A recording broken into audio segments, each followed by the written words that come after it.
Hello, and welcome to Flash Forward. I'm Rose, and I'm your host. Flash Forward is a show about the future. Every episode, we take on a specific possible, or not so possible, future scenario. We always start with a little field trip to the future to check out what's going on, and then we teleport back to today to talk to experts about how that world we just heard might really go down. Before we start today's episode, I have a quick announcement for you. Flash Forward is going back to bi-weekly, or bi-monthly? Every other week. It's every other week. I never know the right way to say that. Anyway, the show will be twice as frequent as it has been in the past, which is the most important part of this. I am back to doing Flash Forward full time, which means that if you like the show and you want to help keep it going, now is a very, very good time to become a donor. You can learn more about how to support Flash Forward at flashforwardpod.com/support. Okay, that's the big news. Now let's go to the future.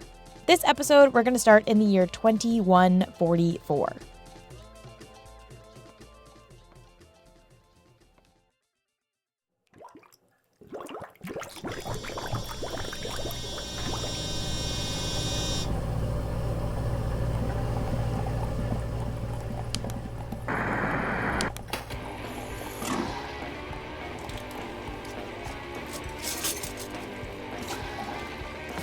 Analyzing C11H17 and 308, 511.393 G-mol, bifidine, print.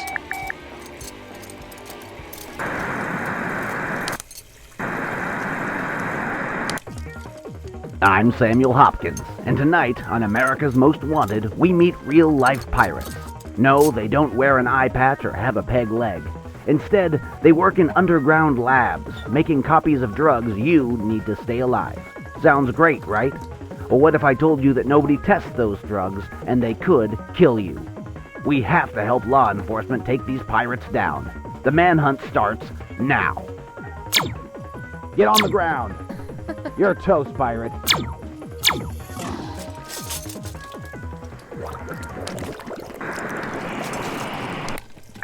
Hebrews chapter 6. Therefore, leaving the principles of the doctrine of Christ, let us go on and Analyzing Redolazzi cavum bacteria, ambori, bacta, print.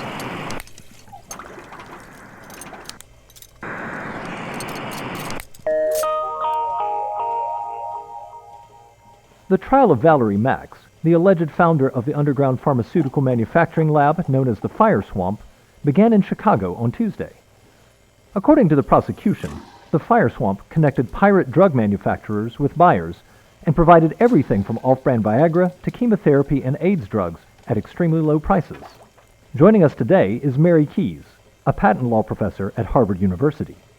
Welcome, Mary. Thanks for having me. People have been making and selling pirated drugs for decades, but this case seems to have really captured the public's attention. What makes this case special? Well, really what made it special was that it provided not just enhancement drugs, but also life-saving ones. Most sites up until this point have focused on recreational and what are called nootropic drugs, stuff that helps you focus or study better. Those drugs are really popular, of course, but they're not generally saving lives. The Fire Swamp focused on making and selling drugs like anastrozole and combivir, cancer drugs and AIDS drugs. That's what makes the site easier for the public to rally behind. Valerie Max is a mysterious person. What do we know about her? Not much, really. She's kept a very low profile. Even in the court filings, the Justice Department had a really hard time finding out very much about her. We know she has a biochemistry background. She got her PhD at Howard University. But since then, she has done an incredibly good job of living off the grid entirely. In fact, some people think that the Valerie Max that is standing trial isn't the real Valerie Max at all. What do you mean? Well, somehow there are no photos of Max to be found. No biometric data either. So there's no way for us to know if the person in custody and standing trial is who she says she is. So Valerie Max could still be out there printing pirated drugs. She could.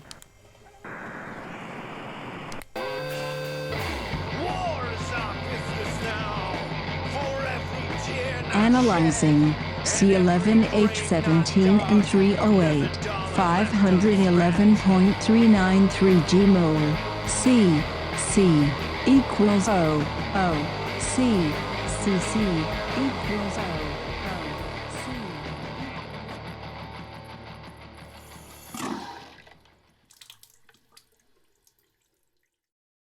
Okay, so this is a future in which drug pirates are out there making copies of pharmaceuticals to give away or sell at really cheap prices. And this future was inspired by a book that just came out by Annalee Newitz called Autonomous. I'm a science journalist by day, and actually by night, too. Annalee has been on Flash Forward before, and she's written a couple of nonfiction books, but this is her first novel. Autonomous is about a lot of different things. There's pirates, there's robots, there's AI consciousness. But one of the big themes that she explores throughout the book is ownership, and specifically the connection between the ownership of AI and the ownership of things like drug patents. The reason why the two things kind of stuck together in my mind is that they both are issues around property that verge on being ethical or human rights issues, because of course access to medicine is a real human rights issue, and access to freedom is a human rights issue too. And if we have an AI that is a person, that is going to be a huge concern. So this all got smushed together in my head and wound up being a novel about a pirate and a robot. And the pirate is a pharmaceutical pirate. The pirate's name is Jack. And she's breaking the law, so she's being chased down by a robot, which is owned by a kind of semi-government organization that's chasing after her. And so we have two characters who are struggling with two very different aspects of property law. As a pirate, Jack spends her time on a submarine, reverse engineering drugs for people who can't afford them. I definitely recommend checking out Autonomous and reading the whole saga of Jack and Paladin, the robot. The book raises a ton of really cool questions and ideas about where the future of ownership might go. But for this episode of Flash Forward, we're going to focus specifically on the drug piracy. So how likely is it that we could get real-life pharmaceutical pirates like Jack? To figure that out, we have to break the question into a few pieces. First, how hard is it to take a drug that's on the market and reverse engineer it? It turns out that if the drug is patented and FDA approved, it's actually not as hard as I thought it would be. I mean, LSD is a drug and ecstasy and all those things. I mean, from a chemical standpoint, they're no more or less sophisticated than, Lipitor or Viagra or Taxol or anything like that. This is Jason Khanna, the founder and president of a small biotech company called Integrity Biosolutions. You can also mention that I spent 15 years working in large pharma. Like I worked for 4 different large pharmaceutical companies. Full disclosure, Jason and my dad have worked together before on pharmaceutical stuff. I think the day I met your dad, he crashed his bike, so he was pretty easy to spot. The middle-aged guy wearing stretchy pants and bleeding. Yeah, that sounds about right. Anyway, Jason says that if you have a patent for a drug and you're a reasonably trained chemist, you should be able to make that drug.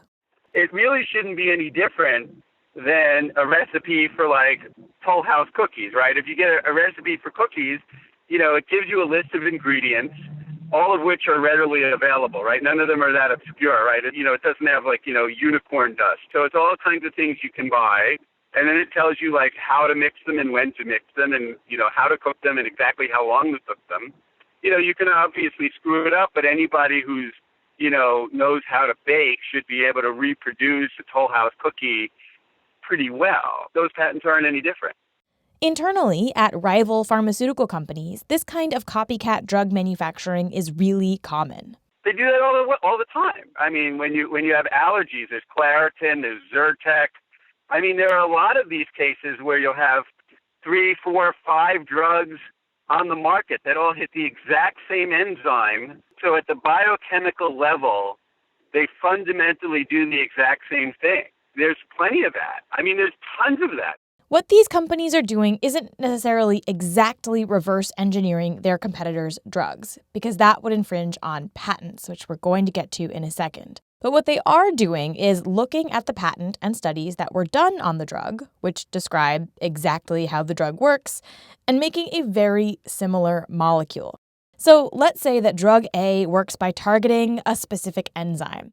And the company who makes drug A publishes their studies and their patent saying, hey, this chemical targets this enzyme and it works. What their competitors can do is read that and say, okay, I know that targeting this enzyme works, and I know that a chemical that looks like this works. Let me see if I can figure out a slightly different chemical that targets that same enzyme. And this is how a ton of pharmaceutical drugs are made. So pharmaceutical companies are doing this kind of thing all the time. But let's say that you don't work at a pharmaceutical company and you want to start dabbling in reverse engineering drugs on your own. How much would it cost to just build your own lab and start doing it? Probably, maybe $100,000 or less. I mean, if you don't really care that it's safe and it's potent and you're not doing all the analytical work, if you're just going to follow that instruction and hope that what you got is exactly what you think, it would probably be, you'd have to rent the lab, which would be probably a few $1,000 a month. And then you'd probably need about $30,000 worth of equipment, maybe. It wouldn't be terribly expensive. And you'll also need a good cover, like maybe some fancy letterhead, an official sounding name. You can't just buy a lot of these chemical building blocks without, attracting some attention. Like, you can't just call up with your credit card and say, I want a kilogram of this. They're going to want to make sure you have a lab. So for liability reasons, let me just state here for the record that neither Jason nor I are advocating that you set up your own lab and start making drugs for yourself or others. Please don't sue me. I wouldn't recommend it. I mean, in fact, a lot of people have gotten very, very, very sick or killed over the years because somebody was trying to make a drug, and in the course of doing what they were doing, they got side products or contaminants, which ended up to be highly, highly toxic. But the point here is that for somebody with experience making drugs, you need about $100,000 and some fancy letterhead for when you call the chemical supply company, and you're kind of in business. Using the pharmaceutical patent and the studies that the companies had to do for the FDA to get the drug approved, you can basically make copycat versions. So why don't people do it more often? Yeah, I mean, there are a lot of things that can happen. So, obviously you could be sued for patent infringement, assuming that there's a patent. But, also you would just be generally in violation of regulations about distribution of drugs, right? I mean, that's, why we have the FDA. Ah, yes, laws. Pesky, pesky laws always getting in the way. You would be breaking a lot of laws. And when we come back, you're going to hear from that guy, Charles Dwan, about the ways that pharmaceutical companies keep their drugs safe from pharma pirates. But first, a word from our sponsors. So in the future we're considering right now, there is a rise in drug piracy, people who reverse engineer pharmaceuticals to give away or to sell for very cheap. And we've covered the fact that it's actually not as hard as you might think to actually do this kind of reverse engineering. But there's a pretty good reason why you're not always hearing about pharmaceutical pirates. And that's because there are a whole lot of enforcement mechanisms in place to keep people from making their own pharmaceuticals. First, the drug companies fiercely protect their patents.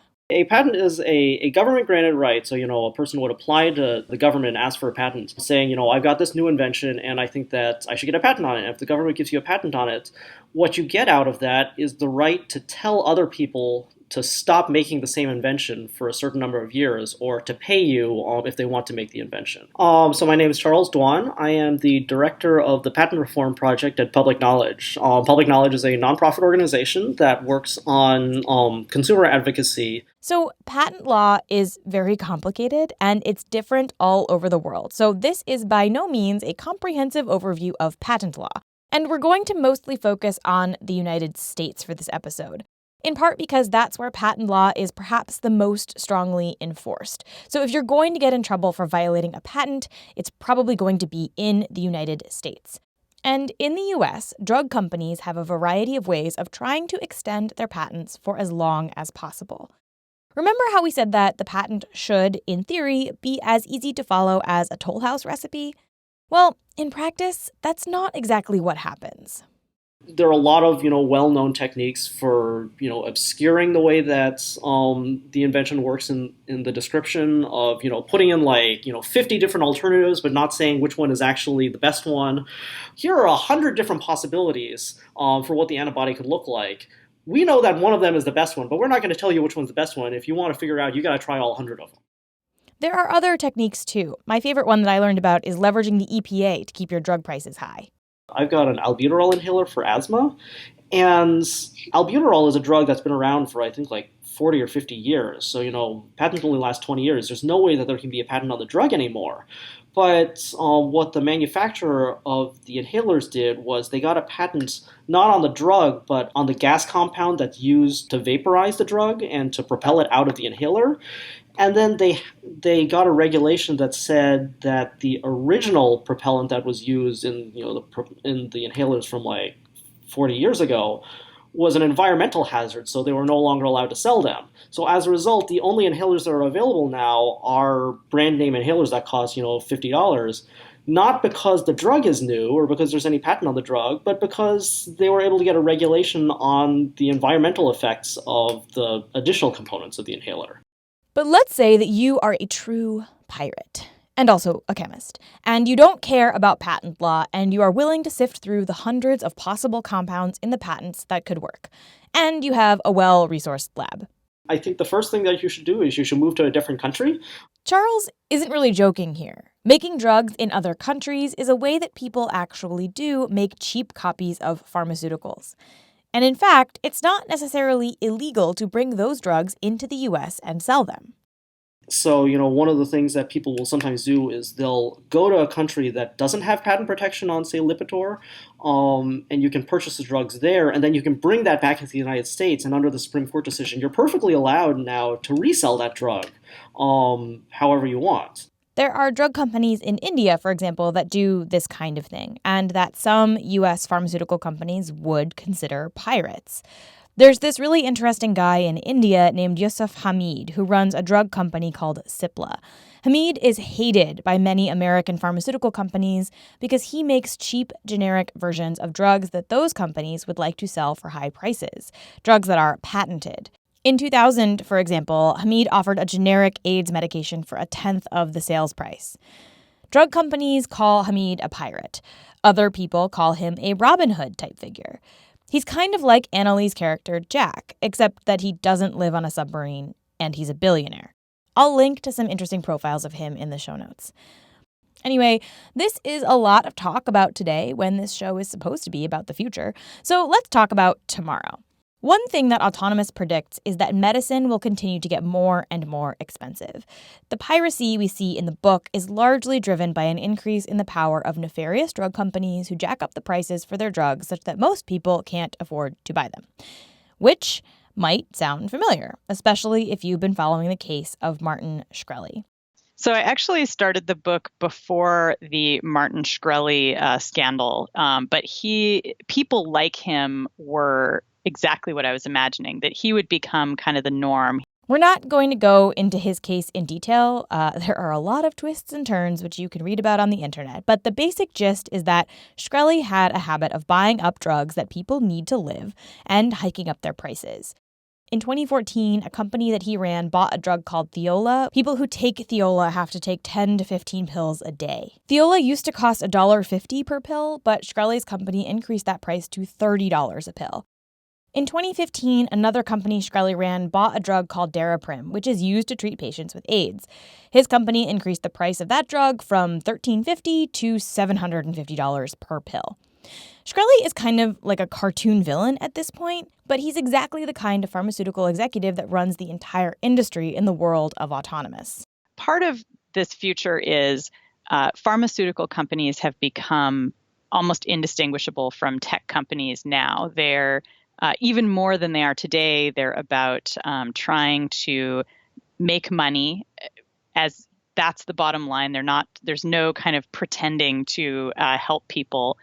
Now, we don't have to travel to the future to find a world where healthcare is really expensive and a lot of people can't afford life-saving medications. That is happening right now all over the world.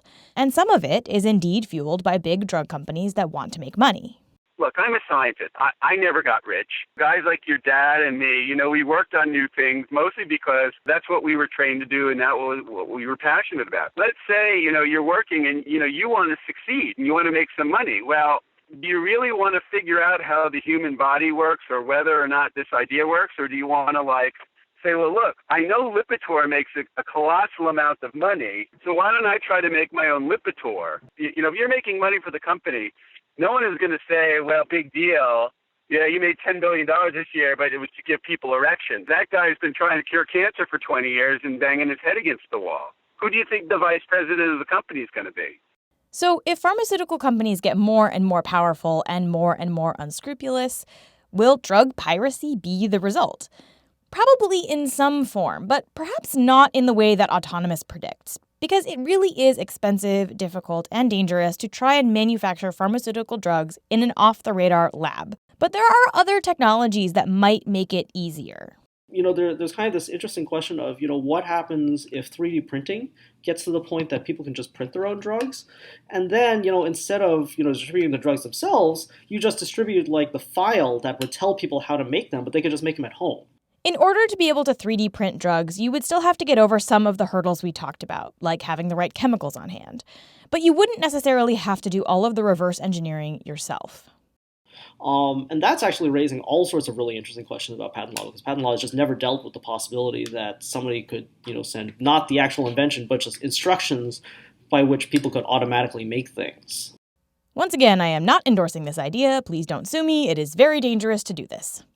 There's a real public safety concern with people, printing out unsafe things.